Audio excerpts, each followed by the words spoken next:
बिस्मिल्लाहिर्रहमानिर्रहीम अस्सलाम वालेकुम वरहमतुल्लाहि वबरकातुहू। I hope you all will be fine. Students, आज हमारा थर्ड टेस्ट हुआ एजुकेटर्स प्रिपरेशन के सेशन का, जो कि हमारा फर्स्ट सेशन है एजुकेटर्स की तैयारी के लिए। इसके अलावा जो है ये मटेरियल जो मैं आप लोगों को प्रोवाइड कर रही हूँ, ये उन लोगों के लिए भी बहुत ज़्यादा फ़ायदेमंद है जो कि वन पेपर जनरल की तैयारी कर रहे हैं। इसके अलावा बहुत से एग्ज़ाम्स के लिए यहाँ पर आप लोगों को बहुत अच्छा मटीरियल मिल जाएगा। अगर तो आप लोगों को मेरी वीडियो से कुछ सीखने का मौका मिलता है तो आप लोग ज़रूर मुझे बताया करें, कमेंट्स में अपनी राय दिया करें। आप क्रिटिसाइज़ कर सकते हैं, कोई मेरी मिस्टेक निकाल सकते हैं, कोई सजेशन दे सकते हैं, या अगर ये सब भी आप लोग नहीं करना चाहते तो आप जस्ट लाइक कर सकते हैं वीडियो को, अगर आपने वाकई कुछ सीखा हो तो। जी, हम स्टार्ट करते हैं अपने टेस्ट को। इससे पहले मैं आप लोगों को बता दूं कि इस वीक का जो हमारा सिलेबस था उसमें 4 सब्जेक्ट इंक्लूड थे: Islamic studies, world geography, basic mathematics and everyday science. तो चारों में से मैंने टेस्ट बनाया था और ये टेस्ट मैं आप लोगों के साथ शेयर करने जा रही हूँ। क्वेश्चन नंबर 1 हमारा है, ग़ज़वे बनु कैनुक़ा कब पेश आया? इसका करेक्ट ऑप्शन है जी 5 हिजरी को। क्वेश्चन नंबर 2 है, बनु कैनुक़ा कबीला के यहूदियों की तादाद कितनी थी? इसका सी ऑप्शन करेक्ट है। तकरीबन आप लोगों को तादाद मिल जाएगी 700 से 1000 के दरमियान। ठीक है, बनु कैनुक़ा का जो कबीला था उन यहूदियों की तादाद 700 से 1000 के दरमियान थी। क्वेश्चन नंबर 3 है, ग़ज़वे बदर में कितने मुसलमान शहीद हुए? तो इसका करेक्ट ऑप्शन हमारे पास ए है 14। ठीक है, 14 मुसलमान शहीद हुए थे ग़ज़वे बदर में। क्वेश्चन नंबर 4, किबला कब तब्दील हुआ? ठीक है, पहले बैतुल मुक़द्दस हमारा किबला हुआ करता था, अब खाना काबा है। तो कब तब्दील हुआ था किबला? 2 हिजरी को। ए ऑप्शन इसका करेक्ट है। क्वेश्चन नंबर 5 है, ग़ज़वे उहद में इस्लामी लश्कर की तादाद कितनी थी? ग़ज़वे उहद में, इसका करेक्ट ऑप्शन आपके पास 700 है। 700 से 1000 के दरमियान थी इस्लामी लश्कर की तादाद। ठीक है, यहाँ पे आप लोग नोट कर लें कि क्वेश्चन नंबर जो हमारे पास है, क्वेश्चन नंबर जो 2 है जिसमें बनु कैनुक़ा कबीले के यहूदियों की तादाद पूछी हुई है, वो एग्जैक्टली 700 तक है। ठीक है, और जो ग़ज़वा उहद है यहाँ पे इस्लामी लश्कर की तादाद पूछी हुई है, तो इसका आप लोगों ने रेंज याद रखनी है, 700 से 1000 के दरमियान है। क्वेश्चन नंबर 6 है, ग़ज़वा बदर कब पेश आया? क्वेश्चन नंबर 6, ग़ज़वा बदर कब पेश आया? इसका आंसर हमारे पास है 2 हिजरी को। क्वेश्चन नंबर 7 है, मीसाक कौन सी ज़ुबान का लफ्ज़ है? अरबी ज़ुबान का। Question number 8, a lion is a dash consumer in both grassland and forest ecosystems. शेर जो है वो कौन सा कंज्यूमर है? सेकेंडरी, प्राइमरी, टर्शरी या ऑल ऑफ दीज? इसका ऑप्शन सी आपके पास करेक्ट है, टर्शरी कंज्यूमर है। क्वेश्चन नंबर 9 है जी हमारे पास, क्रोज आर जो कौवे होते हैं वो क्या होते हैं? प्रोड्यूसर्स होते हैं, डिकम्पोजर्स होते हैं, कार्निवोर्स होते हैं या ओमनिवोर्स होते हैं? प्रोड्यूसर्स तो हमारे पास जो होते हैं ग्रीन प्लांट्स आ जाते हैं जो कि फोटोसिंथेसिस के जरिए अपनी खुराक खुद बनाते हैं। डिकम्पोजर्स में आपके पास बैक्टीरिया, फंजाई वगैरह आ जाते हैं जो कि मुर्दा अजसाम की तोड़ फोड़ करते हैं। और कार्निवोर्स भी नहीं होंगे, ये ओमनिवोर्स हैं, मीन कि ये जो है वो सब्ज़ी खोर भी हैं और गोश्त खोर भी हैं। तो जो कौवे होते हैं वो डी ऑप्शन करेक्ट है, omnivores. Question number 10, which is temporary relationship? Mutualism, predation, parasitism या ऑल ऑफ दीज? तो इसका ऑप्शन हमारे पास प्रीडेशन वाला करेक्ट है, मीन कि जब एक प्रीडेटर जो है वो प्रे कर लेता है तो उसके बाद उनका रिलेशन ख़त्म हो जाता है, शिकारी का और शिकार का। जब वो शिकार को मार के खा लेगा तो उनका रिलेशन ख़त्म हो जाता है, तो प्रीडेशन जो है वो करेक्ट ऑप्शन है। क्वेश्चन 11 है, dry air contain oxygen percentage. Dry air में ऑक्सीजन की कितनी परसेंटेज होती है? 21%। बी ऑप्शन करेक्ट है। Question number 12, temperature range in mesosphere is. ये साइंस के इन्वायरमेंट वाले चैप्टर में हमने पढ़ा है। मीजोस्फेयर में टेम्परेचर की रेंज कितनी होती है? 2 to -93 डिग्री सेंटीग्रेड। इसके अलावा जो है आप अगर थोड़ा सा अपने नॉलेज को रिकॉल करें तो उससे आपको आइडिया होगा कि कौन कौन सी लेयर्स हैं एटमॉस्फेयर की और उनमें कितनी कितनी रेंज होती है टेम्परेचर की। क्वेश्चन नंबर 13, अ प्लांट और animal in a food chain is called. Food chain के अंदर कोई भी एनिमल या प्लांट जो है उसको हम क्या कहते हैं? उसको हम लिंक कहते हैं, link. Question number 14, which adaptation of camel make it fit for desert environment. ऊँट जो है उसकी कौन सी अडेप्टेशन उसे सहराई माहौल में रहने के काबिल बनाती हैं? तो इसमें आपके पास करेक्ट ऑप्शन है फीट एंड स्टमक। उसके पाँव ऐसे होते हैं और स्टमक जो होता है उसका बड़ा स्टमक होता है जिसमें वो वाटर को स्टोर कर सकता है। Question number 15, identify parasites. Cuscuta, leech, ascaris और ऑल ऑफ दीज। ये सारे ही पैरासाइट्स हैं। कस्क्यूटा प्लांट है और ये आपके पास जो है वो एनिमल्स में आ जाएंगे। तो all of these D option आपके पास करेक्ट है इसका। हाँ जी, question number 16, capital of Yemen. Yemen का कैपिटल कौन सा है? सना। और सबा जो है वो इनकी न्यूज़ एजेंसी है, news agency. Question number 17, currency of UAE. UAE की करेंसी कौन सी है? दिरहम है। ए ऑप्शन करेक्ट है। और question number 18, Qatar left OPEC in. OPEC organization Qatar ने कब छोड़ी थी? 2019 में। बी ऑप्शन करेक्ट है। क्वेश्चन नंबर 19 है हमारे पास, Bahrain small Arab state situated in a bay on the south western coast of the dash gulf. कौन सी गल्फ के साउथ वेस्टर्न कोस्ट के ऊपर जो है वो बहरीन प्रेजेंट है?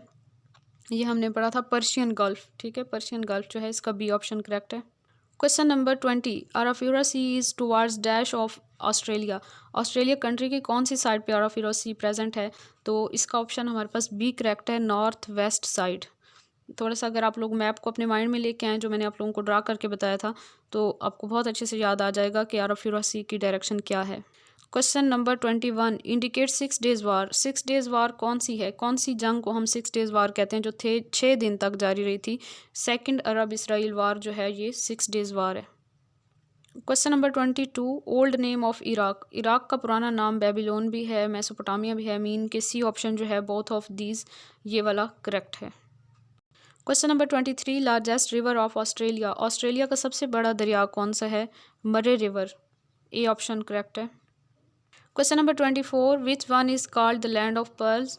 लैंड ऑफ पर्ल्स कौन सी कंट्री को कहा जाता है? ये आपके पास है बहरीन। बहरीन को लैंड ऑफ पर्ल्स, मोतियों की सरजमीन कहा जाता है। Question number 25, an amount added to dash price to calculate dash price is called markup. ये मैथमेटिक्स में से हमारा क्वेश्चन है जी। इसको अगर आप याद करें मार्कअप की डेफिनेशन, तो आप लोगों को बहुत अच्छे से याद होगा कि कॉस्ट प्राइस है, फर्स्ट में कॉस्ट प्राइस आएगा और सेकंड में सेलिंग प्राइस। मतलब वो अमाउंट जो कि हम कॉस्ट प्राइस में ऐड करते हैं सेलिंग प्राइस को मालूम करने के लिए, तो उसे हम मार्कअप कहते हैं। तो ये आपके पास सी ऑप्शन करेक्ट होगा। मार्कअप क्या होता है? ये जब मैंने आपको होमवर्क वाले क्वेश्चन सॉल्व करवाए थे, तो वहाँ पे भी मैंने आप लोगों को बताया था कि जब हम किस्तों पे कोई चीज़ लेते हैं, तो अगर तो हम उस चीज़ को नकद ले रहे होते हैं तो हमें कम पैसों में पड़ रही होती है, लेकिन किस्तों पे लेते हैं तो हर महीने हमें जो थोड़े थोड़े करके पैसे देने पड़ते हैं। एट द एंड, साल के एंड पे जब आप उसको जमा कर लें, साल या जितने भी ड्यूरेशन की आपकी वो एक साथ हैं, तो क्या होता है कि वहाँ पे आपको अमाउंट जो है वो ज़्यादा बन रही होती है। तो वो जितनी भी अमाउंट एक्स्ट्रा बन रही होती है उसे हम मार्कअप कहते हैं। फाइनेंस डिपार्टमेंट में बेसिकली ये टर्म यूज़ होती है, और बहुत सी बैंकिंग में भी, और इसके अलावा जो है कोई चीज़ आप परचेज़ करते हैं और इंस्टॉलमेंट्स में लेते हैं तो वहाँ पे, तो इसमें आपके पास जो है ना वो सी ऑप्शन करेक्ट है। क्वेश्चन नंबर 26, प्रॉफिट और loss is calculated as the percentage of. Profit या लॉस जो है वो कौन सी प्राइस के परसेंटेज से हम निकालते हैं? तो वो ऑब्वियसली आपके पास ए ऑप्शन करेक्ट है, कॉस्ट प्राइस। ठीक है, 26 का ए ऑप्शन करेक्ट है। Question number 27, 25% loss on a mobile set is 475 rupees, what will be it's selling price. 25% जो है उस पर नुकसान हुआ है मोबाइल पे, और वो जो नुकसान वाली अमाउंट आपको बताई हुई है वो है 475 रुपये। तो आपने क्या करना है, उसकी कीमत फ़रोख्त निकालनी है। अब 25% के लिहाज से पहले लेट्स सपोज कि आपने जो है ना उसकी कीमत ख़रीद जो है वो 100 रुपये है। ठीक है, 100 रुपये कीमत ख़रीद है, उसके लिहाज से अगर आप निकालें तो आप क्या करेंगे, यहाँ पे आपको 25% वाली अमाउंट बताई हुई है ना। मैंने आपको बताया था जब भी परसेंटेज की अमाउंट बताई हुई होती है तो आप 100 को ऊपर रखते हैं, और उस परसेंटेज वाला जो रेट है आपके पास उसको आप नीचे रखेंगे। फिर 475 जो अमाउंट बताई हुई है उसको ज़रब देंगे, इसकी कैलकुलेशन करेंगे, और कैलकुलेशन करने के बाद जो है नेक्स्ट आप देखेंगे कि किस तरह से सॉल्व करना है। यहाँ पे अगर हम कटिंग कर लें तो 25 4 100 हो जाएगा, 4 को आप 475 से ज़रब दें, 4 5 20 ज़ीरो और 2 हासिल आ जाएगा, 4 7 28 29 30 ज़ीरो 3 हासिल, 4 4 16 17 18 19, तो 1900 जो है वो आपके पास आ जाएगी जी कीमत ख़रीद। और हमें नुकसान हुआ है 25%, तो इसमें से जो है आप निकाल लें नुकसान वाली रकम। 1900 में से 475 को माइनस कर लें। ठीक है, 1900 में से 475 को माइनस कर लें, 10 में से 5 निकालेंगे 5, 9 में से 7 निकालेंगे 2, और फिर 8 में से 4 निकालेंगे तो 4, तो ये तो 475 में से हम निकाला तो ये आपके पास आया 425। एक बार फिर से देखें, 1900 हमारे पास आ रही थी कीमत ख़रीद, 1900 में से आपने 475 को निकालना है, माइनस में थोड़ी मिस्टेक हुई, और यहाँ से आप कैरी लेंगे। कैरी लेने के बाद आपके पास 10 में से 5 निकालेंगे तो आपके पास 5 बचेगा। ठीक है, यहाँ पे तो 5 आ जाएगा, 9 में से 7 निकालेंगे 2, 8 में से 4 तो 4, और यहाँ पे एक 14 25 आपके पास आ जाएगा। मीन के 1900 कीमत ख़रीद है, 475 रुपये का नुकसान हुआ है, 475 को 1900 में से माइनस किया है, 14 25 आ गया जो कि सेलिंग प्राइस होगी, मीन कीमत फ़रोख्त होगी। तो सी ऑप्शन आपके पास करेक्ट होगा। जी नेक्स्ट क्वेश्चन है question number 28। In a town 35% of 15,000 voters did not cast vote in an election, how many people cast vote. अब 35% लोगों ने जो है वो वोट नहीं दिए, कितने फ़ीसद लोगों ने वोट दिए हैं। 100 में से आप 35 को निकाल लें, आपके पास पहले परसेंटेज आ जाएगी, ठीक है। 35 को आप माइनस करें तो आपके पास 65 आ जाएगा।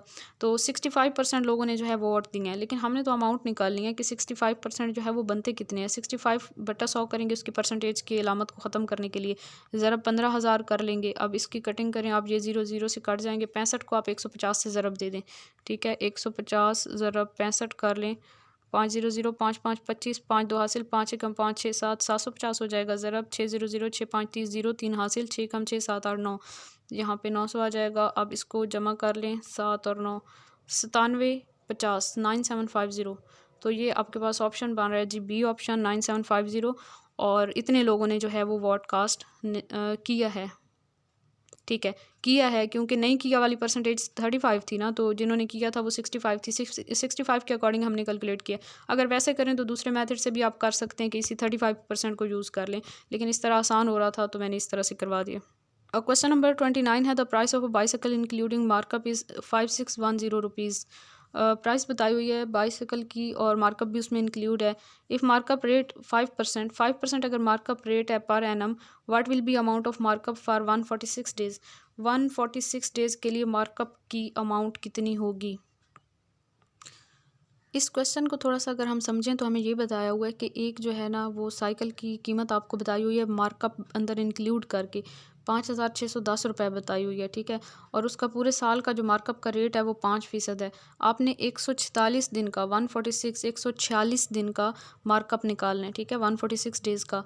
तो अब ये तो आपको पूरे साल का मार्कअप का रेट बताया हुआ है ना। पहले आप क्या करेंगे, मार्कअप की अमाउंट निकाल लेंगे। इसका वैसे फार्मूला भी लगा सकते हैं, लेकिन हम सिंपली करेंगे। किस तरह करेंगे कि 5/146 5/100 कर देंगे। 5/100 कर देंगे और मल्टीप्लाई जो है वो टोटल प्रिंसिपल अमाउंट कर देंगे। तो इस तरह जो है आपके पास मार्कअप आ जाएगा। इसकी आप कटिंग करेंगे, कटिंग करने के बाद जो है 5 1 5 5 2 10 हो जाएगा। 2 को यहाँ से आप कटिंग करेंगे तो ये आपके पास आंसर आ जाएगा 280.5। 280.5 जो है ना ये आपके पास आ जाएगा, मार्कअप आ जाएगा, ठीक है। मार्कअप की अमाउंट 280.5 जो है वो पूरे साल के लिए आ रही है ना। तो साल में 365 दिन होते हैं, 365 दिनों के लिए तो इतनी आ रही है। अब एक दिन के लिए निकालने के लिए आप बटा 365 करेंगे, क्योंकि एक साल में 365 दिन होते हैं। तो बटा 365 करेंगे और फिर ज़रब कर देंगे 146, क्योंकि 146 दिन के लिए निकालनी है। तो ये यूनिटरी मेथड टाइप हो जाएगा। इसमें आप जब टोटल कटिंग वगैरह करके निकालेंगे आंसर, तो वो आपके पास आ जाएगा 112.2 आ जाएगा तकरीबन। तो ये डी ऑप्शन इसका करेक्ट होगा। Last question, question number 30। The markup on a principal amount 205 for 6 months at the rate of 8% per annum, calculate the principal amount. Principal amount पे मार्कअप की अमाउंट आपको बताई है 205 रुपये 6 महीने के लिए, और 8% पर एनम जो है इसका रेट था मार्कअप का। आपने जो है प्रिंसिपल अमाउंट निकालनी है, तो आप क्या करेंगे, यहाँ पे मार्कअप वाला फार्मूला लगाएंगे। Markup is equal to RPT/100। R जो है वो मार्कअप का रेट है, पी प्रिंसिपल अमाउंट है, टी टाइम पीरियड है, और बटा 100 कर देते हैं। अब मार्कअप की रकम आपको बताई हुई है 205 बताई हुई है, और रेट बताया हुआ है 8%। ज़रब प्रिंसिपल अमाउंट हमने निकालनी है, पी को इसी तरह लिखेंगे, और यहाँ पे मैं किसी और कलर से लिख देती हूँ। पी के आगे जो है हम टाइम पीरियड कितना बताया हो 6 मंथ्स, मतलब कि आधा साल बनेगा, तो 1/2 लिख देंगे, क्योंकि यहाँ पे ईयर्स में लिखना होता है। बटा 100 कर देंगे। अब इसकी आप कैलकुलेशन करें तो ये वाला 100 जो है दूसरी तरफ जाके मल्टीप्लाई हो जाएगा, और यहाँ से जो है 8 और 1/2 जो है वो जाके डिवाइड हो जाएंगे। 8 × 1/2 इसी तरह लिखेंगे इसको। 2 4 ज़ार 8 हो जाएगा, नीचे 4 आ जाएगा, और ऊपर 100 और 205 आ जाएगा। 4 को 100 के साथ कटिंग करें, 4 एकम 4 25, 4 100 होता है। 25 और 205 को ज़रब दे दें। नेक्स्ट पेज पे कर लेते हैं। 25 और 205 को ज़रब देनी है हमने। 25 और 205 को ज़रब दे दें। 5 5 25, 5 2 हासिल, 5 0 0 2 का 2 आ जाएगा, 5 2 10 आ जाएगा। ज़रब 2 5 10 0 1 हासिल, 2 0 0 1 आ जाएगा, 2 2 4 आ जाएगा, और इसको आप जमा कर लेंगे। यहाँ पे मल्टीप्लाई किया था 5 2 1 5 5 1 2 5 5 1 2 5 आ गया आपके पास। तो जो आपके पास है जी आंसर सी ऑप्शन जो है वो 5 1 2 5 करेक्ट होगा। जी, ये हमारा क्वेश्चन नंबर 3 था, जो कि आज की वीडियो थी, जिसमें हमने 30 क्वेश्चंस को डिस्कस किया। 4 सब्जेक्ट्स में से ये टेस्ट था, Islamic studies, world geography, basic mathematics and everyday science.